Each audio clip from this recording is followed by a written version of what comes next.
Good morning. Good afternoon. Good evening. Whatever time zone you're listening to this podcast. Welcome to our podcast. Being here. That's right. I'm it's all Ariel. about being here. Yes. And he is? I'm Shia, and today the topic is fun factor. You want to read what it says there? Sure. Anything can be fun when you're here for it. Changing diapers, writing a report, cleaning the bathroom. Tune into being here and supercharge your ability to have fun. Well, you know, I woke up in the middle of the night thinking about passion. Yeah. Yeah. Well, what I was thinking about was that transformation for most people is, or if it was an experience, becomes a concept. And a concept is like a facsimile. It's like a fax machine copy of an original. But it lacks three-dimensionality. It lacks color. It lacks aliveness. Memories just do not replace experience. And so when people first meet us, they have an opportunity to have the experience of being transformed, enlightened, whatever you want to call it, where they suddenly find themselves in their experience of living. And that is fun. That is exciting. That is alive. And people do things like jump out of airplanes, ride giant surf waves in the surf to try to pull themselves into that moment of now where life is exciting and fulfilling and real. And then you have concept where most of us live most of the time. You know, thoughts about the future, thoughts about the past. And what I realized was that most folks who've attended our seminars fall back into, at some point, they fall back into their thoughts about aliveness rather than their experience of aliveness. And the way I've been able to maintain it over all these years, because my first experience was with drugs, you know, in the early 60s, in 61, I think. But I didn't have a real experience without drugs until the 70s. And then in the mid 80s, Ariel and I went to a meditation center in Europe for a couple of years, and I didn't experience it there either. But after that, I fell into the moment at some point, probably in early 86 or 87. In any event, I shared every opportunity I could with everybody about that experience, even when it was a drug experience, that there was another possibility for humanity other than merely struggling to survive. The guy who wrote Jonathan Livingston Seagull, what was his name? Richard Bach. Right. He wrote another book, and I can't remember the name of it offhand, with a preface to the book. It was about a pilot, mechanic, what was it called? Illusions. That was what it was called.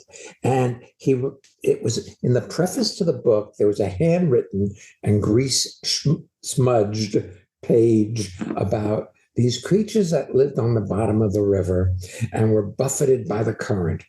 And one of these creatures says, I can't continue like this. I don't care what happens. I'm going to let go, and I'm not going to grab back on. I'm going to let the universe take me. And he does. And the creatures of his kind downstream saw him floating by, and they said, the Messiah has come. You know, it's about discovering how to let go of the need to hang on like your survival is at stake, so you can discover how to live your life with passion and alacrity and fun. And that's what this is about. But it requires sharing it, because if you hold on to it, it rots. How's that? That's what I got. Wow. I mean, you know, you have to maintain enlightenment by engaging in the current moment of your life, like this moment is it and this moment matters. On another odd note, no, really, I wasn't in particular sharing transformation with anybody in my environment this morning, except for I looked around and I saw that my personal physical environment had gotten disheveled. Mm-hmm. And once I got up this morning and, you helped me make the bed and you made breakfast, I went about cleaning. Mm-hmm. And I vacuumed up here in the office. Normally we start with the downstairs and we vacuum our way up.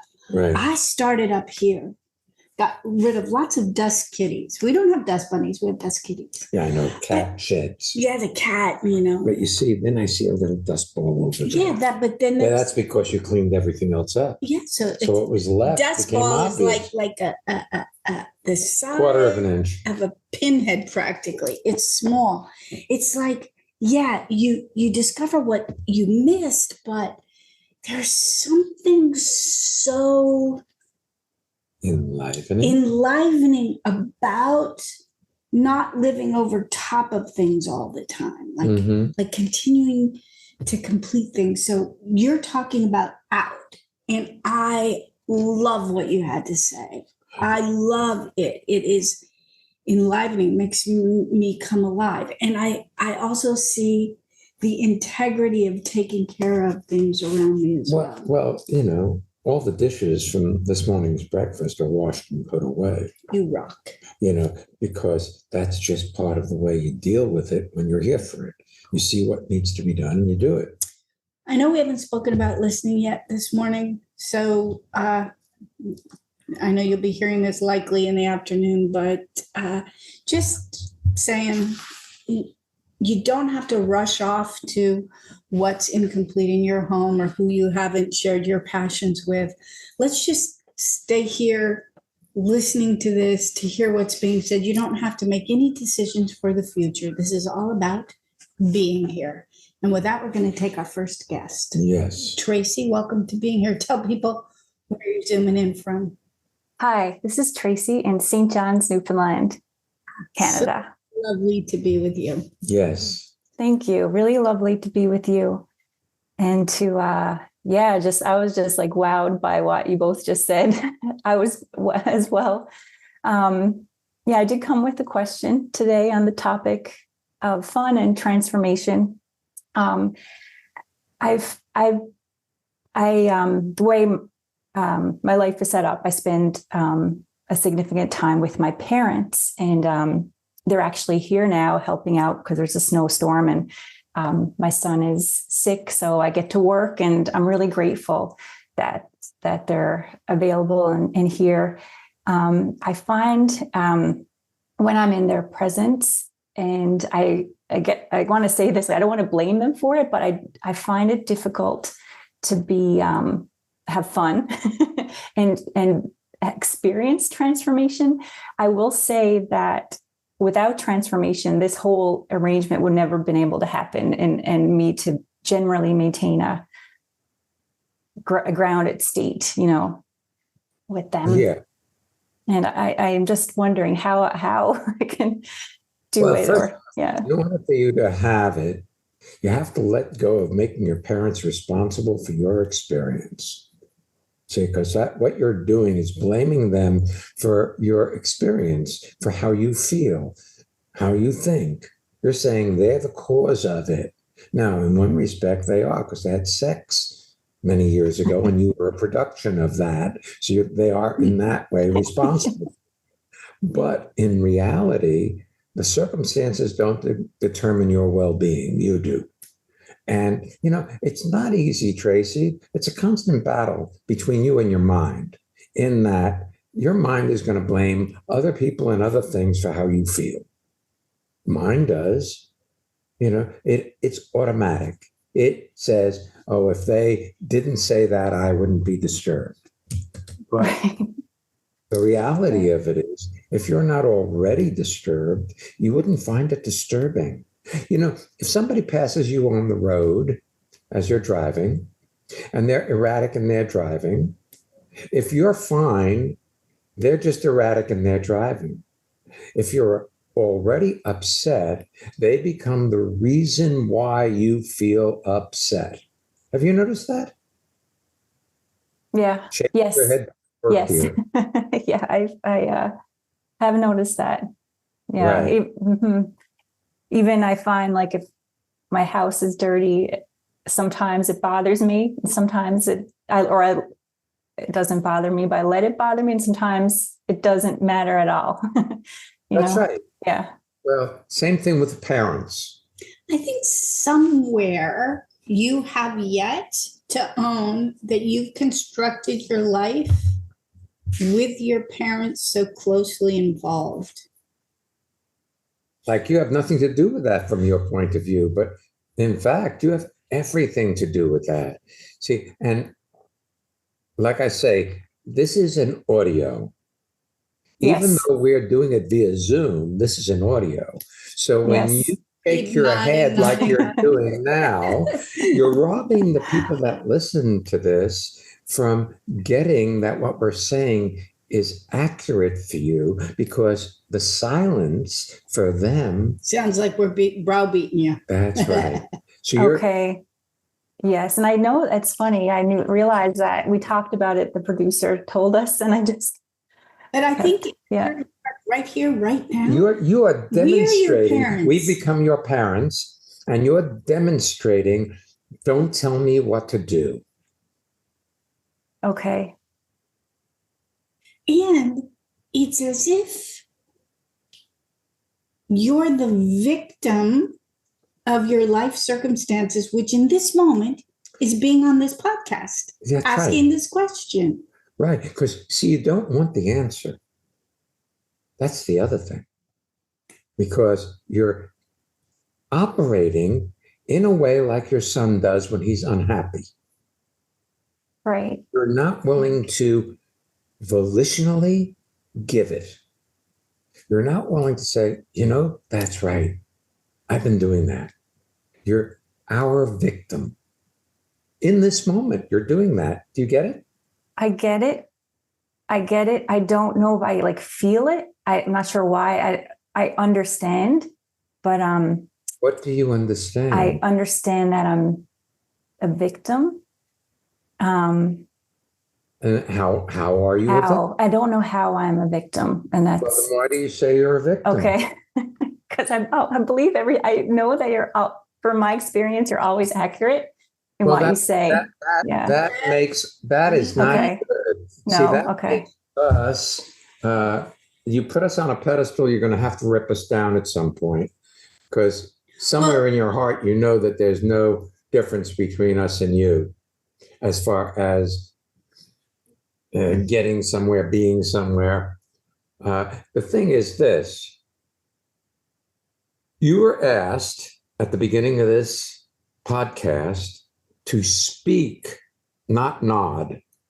Yes. If you agree with what we're saying, you're supposed to say yes, or yeah, I see that, or no, that doesn't make sense. Whatever. You're supposed to interact with us so that what happens is people actually hear an acknowledgement of what we say and how it affects how you see your life. But by being silent, that silence is a statement of no. Okay.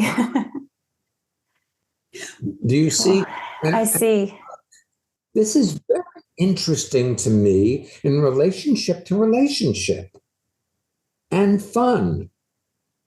Because if you're expecting people to be harsh with you or not acknowledge that they're accurate in what they're seeing, then that turns relationship into entanglement. It turns it into a little mini war between you and the other. And then I could ask you about Callan's father. Yes. You see, and we see how it's played out in real life. See, I'm not kidding. There is a huge universe of difference between change and transformation. Change is incremental. It's about getting somewhere. It's about being a better version of you. And everybody's trying to do that. This morning I watched a little TV. I saw Jennifer Lopez on television. She's so beautiful. She's so accomplished. She's so tortured. And I can tell her that she's tortured. And she'd know that I'd be right because I can see it. See, it's about being willing to be you rather than try to fit in. And the other thing is this, you've engineered your life perfectly. It's exactly the way you want it. Question. Yes? Yes. Yes, Ariel. Yes. Question. Yes, correct. What do you do for a living? What's your profession? I'm an engineer. Aha. So I've found lawyers often are lawyers because their mindset is such that they like to argue a point. Here you are. You're an engineer. And I've known you for a number of years. We've known you. How old is your son now? A little over 4.5. Okay, he's a little over 4.5. So we knew you before you had Kellen. And so through the pregnancy, so we've known you for a number of years. And when Kellen was conceived, you lived in Brooklyn. You lived with his father. When that relationship dissolved, it had its challenges in the dissolution.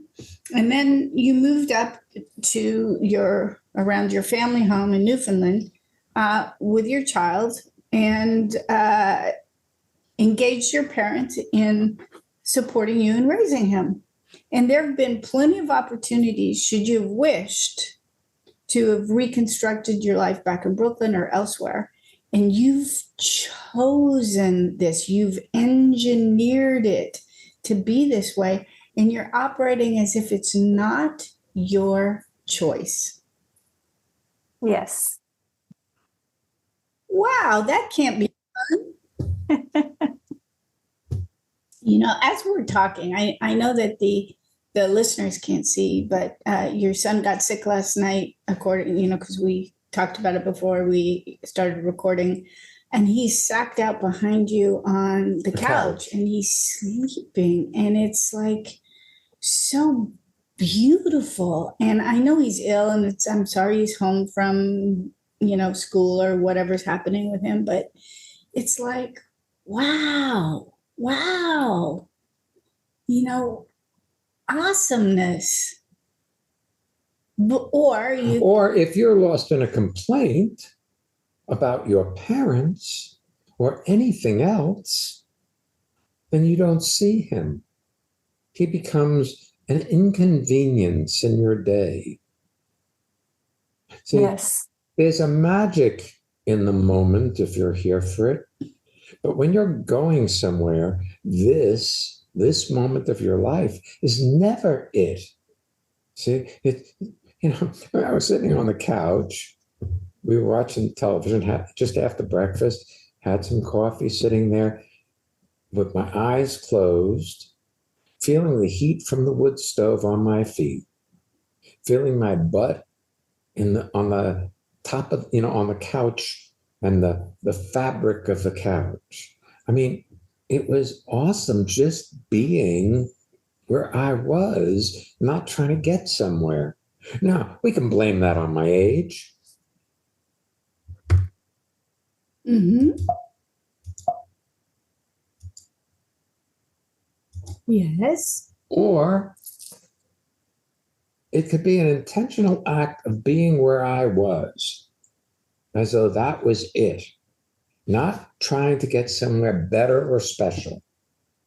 And that includes work. I want to circle around to what you launched this show, this podcast with, where you were last night about sharing what you've discovered, your passions, in order to keep it alive for you. And it brings me to a question for you, Tracy. I'm wondering what you've done for your parents lately. Good question. um, Are you just being a child with them, a brat I that wants go to take care of you? I go back and forth. Like I feel like I do things for them. I buy them gifts, like things they would appreciate, maybe once a week. I think they more appreciate your appreciation. Right. Yeah. This thing called transformation really sucks. And I'll tell you why. It requires honesty, seeing what is honestly, not through a child's point of view. You're operating with your parents through a child's point of view, that they should be there for you because they always have been. Yes. Yeah. Now, it's appropriate when you're age 3 and 4 months old for them to change your diapers. How old are you now? 44. Not appropriate anymore. No, it's not appropriate anymore. Are we having Yes. Yeah. I'll tell you something. The truth really is relieving, Yeah. I certainly appreciate that you buy them gifts and think about things that they would love to have that they might not give themselves.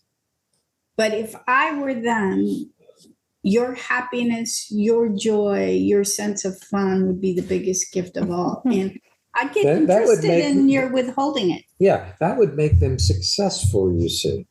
Because for a parent, the well-being of their child means that they raised them successfully, that they did what they needed to do and the kid turned out. That's the best. But I am pretty sure that you still withhold how successful you are from your parents. Yes, I do. Maybe it's time to give up that kid's game. Okay. Yeah. You get attention other ways other than being the victim of life. That's true. A lot of people, that's the only way they know how to do it. See, that's why I say sharing transformation is so important, because for most people, they don't know there's an alternative to self-victimization. Yes. Could I ask is there time for another second part to okay. So I know my parents have judgments and they probably can't help those judgments. And a lot of them are unspoken, perhaps about how I live and my choices. So to include those judgments. Okay. Wait a second. See, here it is again. Okay. See, of course your parents have judgments. You have judgments. Yes. You have judgments about your parents. Yes. See, what you're demonstrating here is you're saying, oh, they're thinking that I'm doing my life wrong. Therefore, I have the right to not like them for that. But I actually think you're assigning to them what you are privately thinking. Yeah, you judge how you live your life.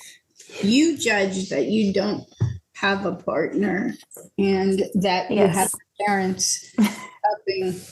Yes. And that's the one judgment I feel is from them. But yeah, I think it's from me. No, it's not from them at all. It's from you. Well, and you can get them to judge you that way by being a victim of your life circumstances, you see. So she's not happy, so I'm going to judge her for how she's living because I want her to be happy, and clearly she's not. But if she were happy, if she were excited about her life and walked around with a glow of well-being, well, then I would have been successful. But I want to make them responsible for living in St. John's, Newfoundland, rather than in New York City, for instance. See, sophisticated people live in New York City.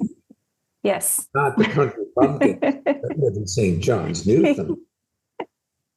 Yes. Do I have a point there? You have a point. Yeah, a great point. I just looked at Callan behind you. He kind of shifted and is sleeping because he's sleeping deeply. And when he was little, you realized that if you didn't take care of this guy, he would die. And then as he started becoming ambulatory and, you were very attentive to make sure he didn't run out into the street. So your job as a parent was to look out for what he didn't see yet, to anticipate dangers. And I never see that as stopping. So if there's something you're not looking at, you require them to worry about that for you. Okay. I always found that my parents would pick up, or my grandma used to, I'd walk in and she'd go, "Oh, you gained weight." And I'd be like, "Oh, would you please shut up?" Something that I was worried about and not wanting to look at nor attend to. And every time I walked into the room, after not having seen her for a while, because she lived on the other coast, it was the first thing she would say. And I'd be like, "Oh God, please don't say that again. Please don't say." Of course, 3 principles: what you resist, persist, and jumps out of your grandmother's mouth. But I really believe that she was required to bring to my attention the things I was worried about, but not attending to. Yes. And, you've been doing that with your parents, whether you realize it or not, and blaming them for their response to your request. Yeah, exactly. Well, Yep. One of our definitions of transformation is the ability to give up or transcend your bratty nature. Because we all have bratty natures. And, I don't know if give it up is the right idea. The real thing is to know you have it and not do it, not go into that compartment and let it dry up rather than keep the juice. Yeah. Thank you. I've been feeding it juice because the question you come up with is, how can I tolerate my parents? I can't have fun around them. Like As they're if it's doing it to them. me. I'm their victim. Yes. Yes, that's right. It's really funny. And it is really fun, actually, bringing it back to it's fun to see now that I can see it here. Open eyes. With open eyes. Yeah. Not judge myself for it. I love that. Judging yourself for it just allows you to keep doing it. So when you start to catch yourself judging yourself, cut it out. Just don't go there. You don't have to. You're bigger than that. Thank you. Yes. You're welcome. You're welcome. Thanks so much for being here today. Alrighty then. Drum roll, please. You sound like our cat. It's time for our listener feedback spotlight. While Shai is here purring with me, we get to hear from one of our listeners about how transformation has impacted their lives. And if you'd like to learn more or register for any of our upcoming courses, visit transformationmadeeasy.com. Yeah. And when I say easy, it's like the fire swamp. Yeah, join us. If you know your way through it, it's easy. If you have a good guide, it's easy. If you don't, well, there's rodents of unusual size. There's lightning sand. all those thing? I don't remember. Oh, and the fire spurts. Right. There you go. We're great Transformation made easy.com. I'm Lawrence. I live in Oxford in England, and transformation has transformed my life. It's made my living easier, and it's been a whole lot of fun. Do you want to have well-being with consistency? Connect with people all over the world from the comfort of your own home at Ariel and Shire's lively interactive Living Made Easy virtual seminars. Join any of their 2-hour online events or take a deep dive into the magic of being you at a virtual weekend seminar. Come on, let's connect. Find out more and register at transformationmadeeasy.com. Come celebrate with us. We have Living Made Easy this Saturday coming up, and on Monday, which is my birthday, I'll be 66. Come to Living Made Easy and celebrate with me. It's pretty cool, right? That is very cool. Then we're coming to Hamburg, Germany. We're doing 3 courses there. We'll be doing the Freedom to Breathe on Thursday, the 18th. And we're facilitating the Simplicity Weekend, Friday night, Saturday, and Sunday, the 19th, 20th, 21st. And then Monday night, we're doing a Living Made Easy. So it won't have a virtual one on Monday, the 22nd. It will be located in person in Hamburg, Germany. Our next virtual weekend is in June. The theme is magical relationships. And already we're having a conversation with Tracy. One of the main components to having a magical relationship is give up blaming your parents for the quality of your life. Absolutely. If you're blaming your parents for your life, you will blame whoever comes into relationship with you for how you're experiencing life or not. Our Costa Rican adventure for 2025 for 2 weeks in January, you can come from for either week we're offering or both, is open. The early registration discount deadline is May 1st. So if you want to come with us, you may as well register, put down your first third of the tuition. Because if you're coming, you may as well get a bargain while you're at it. There you go. Bargains. I like bargains. Let's take discounts. She's not a discount, but let's have our next guest because she's awesome. Yes, Corinne. Where are you zooming from? Hello, this is Corinne speaking in Glotto, Switzerland. And I like to be a discount. I like discounts. So I thought that was very funny. You mind that I made an error in the pronunciation of your name? Does that mean I love you less? No, not at all. Okay, just checking. No. It's I really like when you said about parents and relationship and listening. I had a very fun experience with my father. He's fine, but he had to go to the hospital last week, and he had to stay there for a while. They had to check some things, and at the end he got some medicine. And we brought him home again, and he had his medicine. And I called him up the other day and said, "How are you?" And he's like, "I'm fine, but I don't take the medicine. It's not, I didn't get it. Like, they didn't give me the right things, and I don't take the medicine." And my first reaction was like, "Oh no, we can't do that." And then I remind myself, just listen. Like, I really listened to him. And I didn't go with my first reaction of saying, "No, you have to." And I was like, quiet. And I listened to him and I said, "Okay, I'll see you tomorrow. We can have a look at it tomorrow." So and I was worried after I hang up the phone. I was worried about him.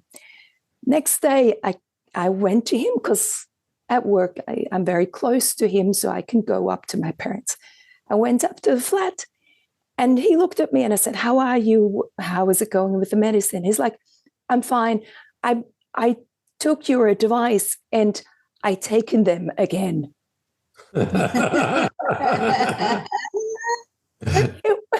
It was so funny to, it was just like it was just magical and transformation. It was really, really, I'm still so taken by it. And I just love it.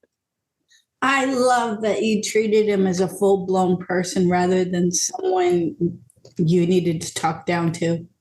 Yeah. And that by just listening to him, he could look and choose rather than resist. I mean, sometimes, you get medications for this or that, and it makes you not feel so well, even though it is addressing the issue. Or an issue that needs being addressed, even though you don't think so. Yes. And, I get I don't want to. Yeah. It was really, it was magic because that's what I thought what you said. Like when I talked with him on the phone, I thought like, hey, he's 91 and he's very crisp in his mind. And if it's his choice, then it's his choice. But it was interesting, my first no, to let that go and really listen to him. And the magic was happening. That's It's right. really cool. Yeah. That's very fun. Yes. It's so good. I came for 2 weeks to Costa Rica this year, and it just opened up everything, my heart, my life. And it's real, and my fun factor as well, where like that fun can happen. Just before this call, I went through, like I do all the accounting for our business, and we sum up the year, and at the end, you always, like when you do the accounting later, you check the whole year again. You know, what's going on? Is everything correct? And there are always little mistakes. And what I love with accounting is you find the mistakes, but you have to look for it. And with some help from somebody, we looked for 2 hours for 2 little mistakes, and we found them. But it was actually fun to look for it. You know, it's like, it's $100, which were like just not even, but it was really fun. And I thought it wasn't fun what it was, but it was fun because I feel myself, I have fun with my life, I'm engaged with my life. And that comes from Costa Rica and all the seminars with you and all. I recall the moment in Costa Rica where I forgot about you that. shifted. Yeah. Where we looked at you and said, you just don't look like you're having fun. Mm-hmm. Well, you know, getting serious about that life isn't showing up the way you would prefer is always a very strong indicator that you've forgotten that there's something called transformation, where you're lost in the idea that when you achieve or acquire something, that life will get better. And that's the problem with our world, Corinne. Yeah. You know, that all these well-meaning, educated people are striving to get what they think is important, and they never feel truly satisfied because they're never really in the current moment. Mm-hmm. It's Yeah. And somewhere. yeah, and I was lost with that too. I was getting somewhere, getting through it all, and lost. Thing. That's why I said what I said earlier about that. If you're not sharing it, it dies. Mm-hmm. It loses, because you see, the world is in a context called change. Everybody's striving to get to what will make them better. And there is this agreement out there that there's a better place to be than where you are. So you never allow yourself to be where you are, which doesn't allow anything to complete itself. And you're always in a state of arriving, never having arrived. Mm. You know, Yeah. you know, you're never successful, because success is always the next day or the next step or the next accomplishment. Yes.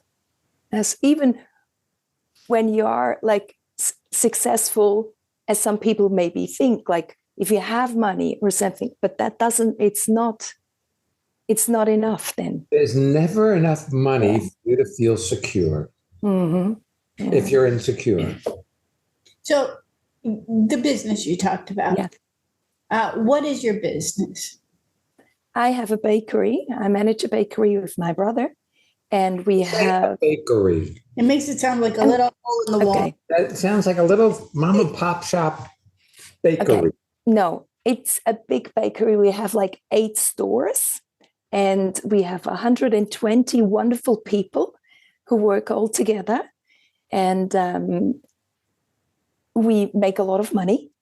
And I was always scared to say Well, you know what I love? Here you are.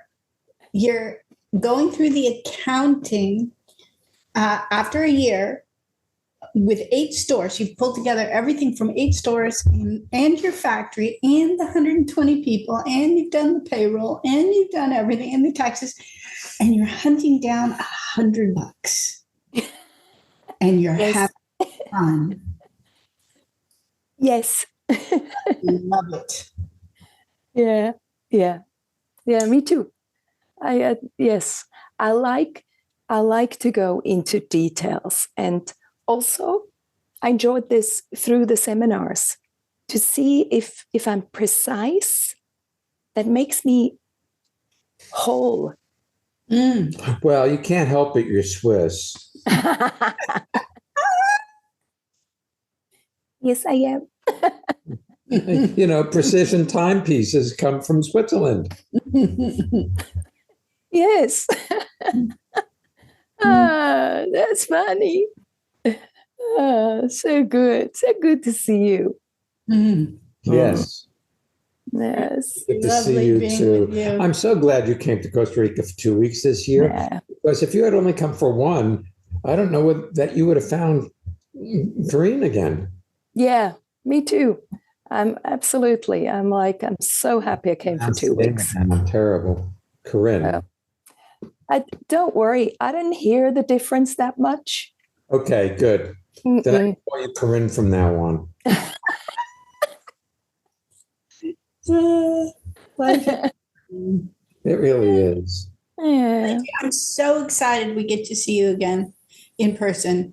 I mean, I Yes. love seeing you on the Zooms. We have the Tuesday evenings coming up. In fact, I don't know.